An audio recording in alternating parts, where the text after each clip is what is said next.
Sir, can you give us an idea what areas are being considered? We already know what areas do not want to be considered, but what areas are you thinking of putting in the dry run?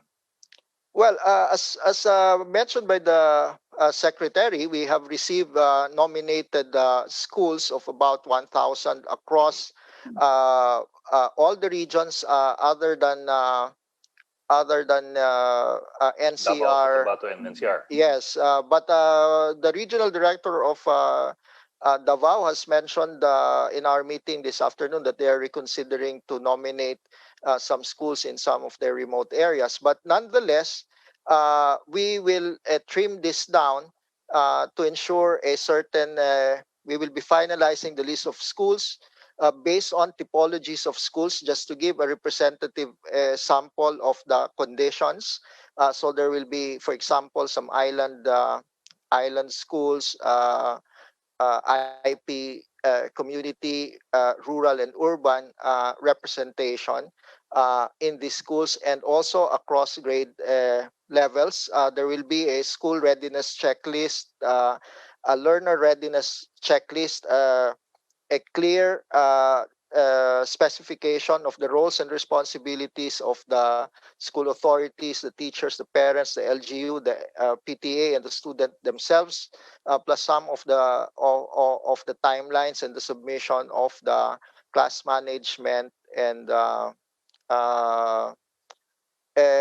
instructional design that will happen. And so this will all be on record because, as we mentioned, this is going to be a pilot study where we will draw lessons from the experience, identify gaps, and the secretary, based on that, will make a final recommendation to the president on whether to expand the scale of such a face-to-face classes, while we hope, as the country does, transition towards a situation where a vaccine or herd mentality will be achieved.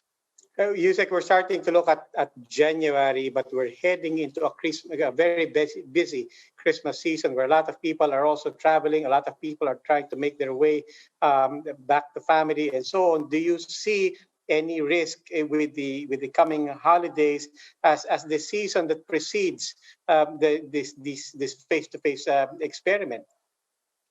Yes, that was already indicated to us, for example, in the NCR region. That is why NCR did not nominate any. It isn't, I mean, it's something that is very visible to us, and so we hope that as a community, we will all take the necessary precautions in this Christmas season to avoid any resurgence that can happen. And so, if there's a resurgence in certain areas that are put in GCQ again, and the area expands, then even our pilot can be set back if that happens. So we are hoping that uh, we are able to come out of the holiday season with the level of containment that has been achieved so far, but is in danger of being breached if we are not careful.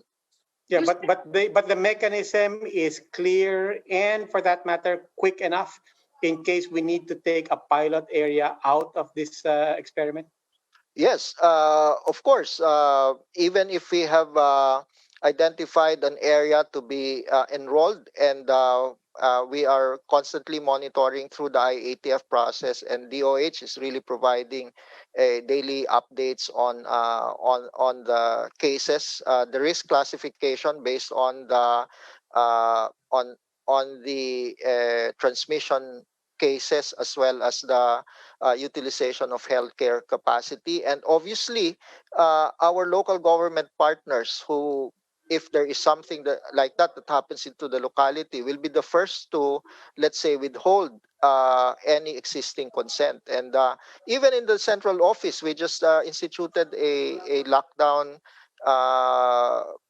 in the central office for this 1 week, because we've had two confirmed cases in the central office, and that would allow us to finish our contact tracing and mitigate any possible exposure. So we're prepared for those things, and we can act quickly in such instances.